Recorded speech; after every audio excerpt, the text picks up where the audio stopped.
This podcast is a conversation by Julie Benetti and Susan Barbaro and is a production of VI Alliance, copyright 2019. And this chart-busting hit, Alone Leave Me, courtesy of New Threads, is available everywhere. Hi, this is Susan, and I'm here with Julie, and we are continuing our discussion on one of my most favorite books, Think and Grow Rich by Napoleon Hill. And one of the things I think is really important to address is the idea of a burning desire as opposed to just a wish, because I think that answers a lot of questions. Of course, he starts off with that and he builds upon it. He defines it when he talks about this one person's desire. He says it was not a hope, it was not a wish, it was a keen, pulsating desire which transcended everything else. It was definite. And I try, when I read that, I try to go back in my life and certain things that I achieved or I didn't achieve, and I think, what was I so absolute adamant that it was throughout my whole body? I wanted it so bad. And I think about those times and I actually achieved it. And then I think about times where it's like, oh, it would be nice to have this, or I kind of would like to have that. And whether I got it or not, maybe I did, maybe I didn't. And I think if you have that burning desire, then everything seems to go in alignment with that. And for some reason, if things don't appear to be lining up with it, and you've cleared fears and you've cleared negative thoughts, you really have to go back and is it really what I want? And I think, because you brought this up in the last podcast, that there's a lot of hidden nuances that we're not even aware of that goes through our mind. And there could be somewhere a seed that we don't have that awareness, but it's really defeating what it is we want. We think we want something, but we really don't. Or we want it, but we're not dying for it. So I can go to certain things, like I'm going to use money, because of course he talks about money. You can have a burning desire, I'm going to use this, to work with horses. I really want to work with horses. I want a sanctuary, but you don't really want money, because money itself is just paper. It was a dead tree, right? You may not really want money, but you really want to work with horses. You may want to have your own store, whatever it is. And so if you're going to try to tell yourself, I want money, it's not going to work, because you really don't want money, but you really want financial freedom. I really want to travel. Maybe that's it. And I'm going to travel no matter what. The resources will show up for you to travel. So if you think, I want money, but you really have other things you want to do with it, I think that can be self-defeating. And that's where I think it's being honest with yourself. And that's the work that you do. Because I think sometimes you take it literally. And you think, okay, it's Think and Grow Rich, so he's talking about money. It's Think and Grow Rich, so it means dollar bills, and it means loot and barrels of money, and wheelbarrows full of money. But we're talking about the burning desire. So if the burning desire is to have $20 million, that will be your burning desire. You will get that money. But if you really are not interested in $20 million, but you have another burning desire, I'm saying it will work, but you have to be honest. If you think you have to say, I want $20 million, but you really want to open, a sanctuary, then you have to be honest with yourself. I really want to open the sanctuary, and trust all the resources you need will work for you. I think that's really huge, is if you actually, what your burning desire is. If you don't define it correctly, it's not a burning desire, and then you're not going to achieve what you're hoping to achieve. I mean, it's like he said, Andrew Carnegie wanted this money. He wasn't a steel guy. He made billions at a steel company creating it. He found the resources to figure out how to get money. It happened to be through steel. The same thing with Henry Ford. But they desired money. They wanted a lot of money. They didn't want a huge steel corporation. They did not want an automobile company. So I think there's an aspect too where he talks about being able to see yourself in possession of money, if that's what you want. And if that's specifically and literally what you want, you have to see yourself in possession of money before you actually have it. And he says, here is where a burning desire will come to your aid. If you truly desire money so keenly that your desire is an obsession, you will have no difficulty in convincing yourself that you will acquire it. The object is to want money and to become so determined to have it that you convince yourself you will have it. And I think in our energy podcasts, Let's Talk About Energy, ours and yours, we did a podcast on money. Yes. Right? And it was related to Trump. And a little bit of that was, I think you came out and said, money's not bad. And there's a lot of considerations around what people tell themselves about money. And when you're convincing yourself something and you're trying to stay in that burning desire that, we keep talking about, those considerations have no place. I mean, that's where he says you have to kind of get rid of all of that. There's no retreat. You're going to win only by cutting out any source of retreat of any other lack of comprehension besides convincing yourself that you'll have it. One of the quotes of his I love, desire backed by faith pushes reason aside. I love that one. He talks, and this is another quote, it's further on in the book, what we do not see, what most of us never suspect of existing, is the silent but irresistible power which comes to the rescue to those who fight on in the face of discouragement. Which is actually, the more you go into it and the deeper you go and the further you stay in there, it's almost like everything kind of lines up behind you, so that if there's a temporary defeat, which a lot of people say forget it, it's temporary, you fall back and you say, all right, let me get my stuff together, and you go back. That's where all of a sudden it's almost like the energy takes on its own life and it actually propels you forward. It's funny because if you have the burning desire, then you're not focused on a defeat. You're not focused on calling it a defeat. It doesn't matter. You're getting there. But let's be clear. Some temporary defeats will occur, but what you just said, you don't focus on it. Your focus is where you're going and what you want. Right, and you don't see it even as a defeat, because that was what we said in the last podcast. You don't even see it as a defeat, because if you don't have faith, then you have limitations. Right. And when you have limitations, you already, you better cut your losses. That's it. You didn't succeed. You're not going to win. Exactly. So we did this in the last podcast. I want to do it again. We said in the other one that there was a connection when he said in every failure there's a seed of success. And we talked about that being similar to the Kabbalion. Another quote is, nothing as widespread and effective as the Depression of the 1930s could possibly be, quote, just a coincidence. Behind the Depression was a cause. Nothing ever happens without a cause. In the main, the cause of the Depression is traceable directly to the worldwide habit of trying to reap without sowing. So this is where he says the idea of getting something for nothing really flipped, and that's what caused the Depression. Because too many of us, well, I wasn't alive then, but too many of them, because I wouldn't do this. I was, and I take issue with that comment. No, I wasn't. So he's saying that was the cause, and I'm just going to kind of shelve that for a moment, because further down he says, if there is a principle of cause and effect which controls business, finance, and transportation, the same principle controls individuals and determines their economic status. And we can discuss what he's saying and whether we agree or not, but what I think we all have to agree on is there is cause and effect. And once again, it goes right back to the Kabbalion. Right. And what he's saying is he's taken what has been said and he's taken it and he's presenting it in a way that hits most people. Because again, money is really where everybody was at this moment, so he went right for go right for the jugular. Right. But it doesn't mean that it's limited to this, and I thought that was interesting, because you can look at everything, and what he's not saying here, we say in the Kabbalion, there's different planes of energy, right? Higher planes, and a cause in a higher plane will reap its effect on a lower plane. But I just thought, I wanted to go into that again, that once again, here's another correspondence, I should say, to the Kabbalion. And I have to believe that somewhere in the Kabbalion, he talks about the law of economics. And he says that the law of economics reveals that you're not going to get something without giving something.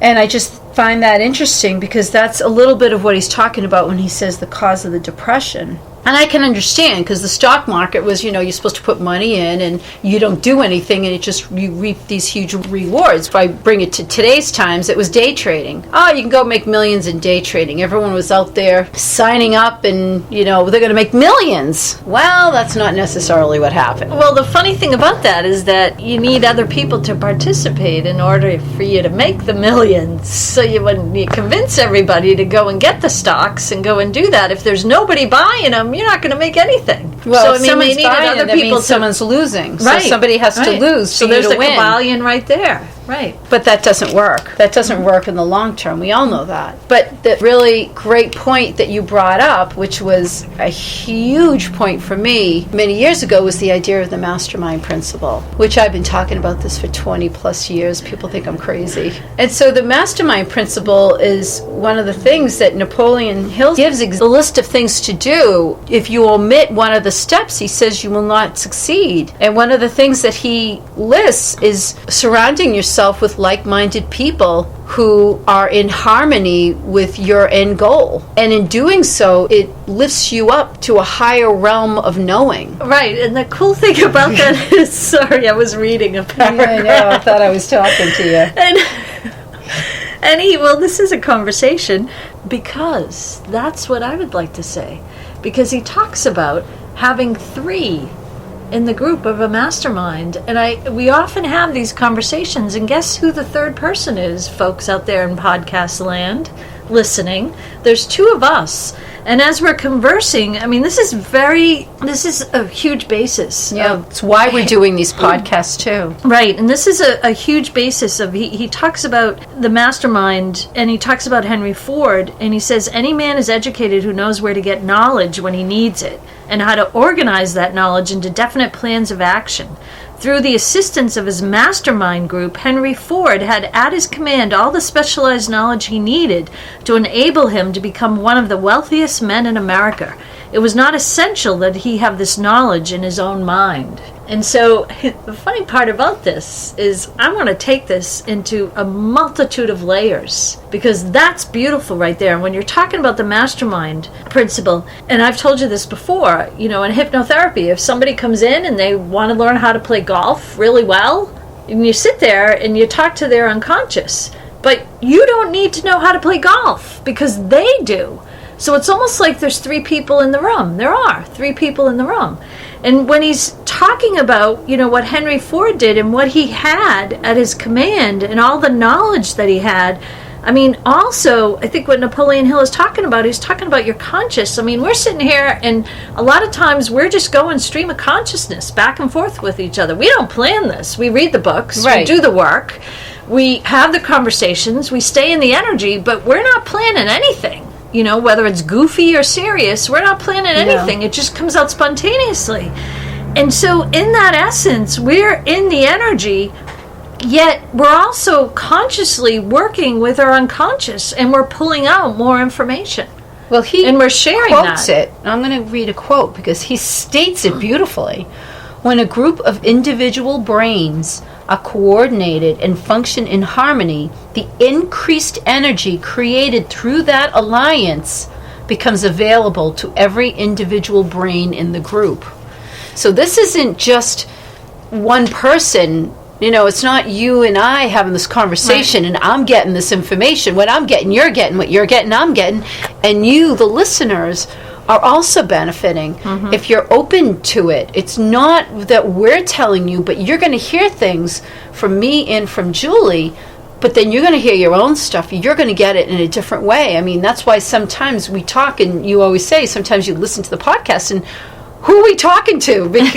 But we keep going, and we get off, and then we say, yeah, this was really, then we get off the mic and we start saying that was really good because this brought up that and I was getting this in it, and it's like, wow. And we haven't shared that. We're trying to start to share that because we find that it's been beneficial for the listeners, for you guys. But don't be fooled, and don't think you're not getting that with it, that when you listen to this, you go into that higher level. And if you do that, and you do that, you really need to be cognizant of who you share that space with, what group of like-minded people do you want to be a part of? Because if you don't, my question is, who are you sharing that with? Right. And that's something that I thought, like, that's really interesting. Because you always think, they always say birds of a feather, right? Right. The old saying. But this is even more powerful than that. Because then all of a sudden, we're all accessing each other's brain, or like you said, a third brain. Like you and I here, and there's a third brain. We're accessing that third. So we're contributing our experiences, and what we've told ourselves subconsciously is also going into that, and then we're picking it up. So you want our conscious is right. also and they're communicating with us. There's you're around negative people. Oh, I pick up their energy. No, what you're doing is you're forming a mastermind group with whoever you're with. Right. And if they're negative, that's what you're picking up. He's saying it in a different way, right. But again, that's what these books are wonderful, because they're saying something that we've been doing, but we've never fully been able to understand it. Right. And the funny part, too, is that Neville Goddard and Napoleon Hill are here. They're here, in this conversation, in this vibration. Their words are here. The words are, consciously being transmitted, to our unconscious. And so you guys are getting the benefit, because Julie and I work really hard, and we go into the energy, and a lot of times, we banter, or we kind of struggle to find the right words, because we're trying to struggle as to what we're getting and where we're going with this.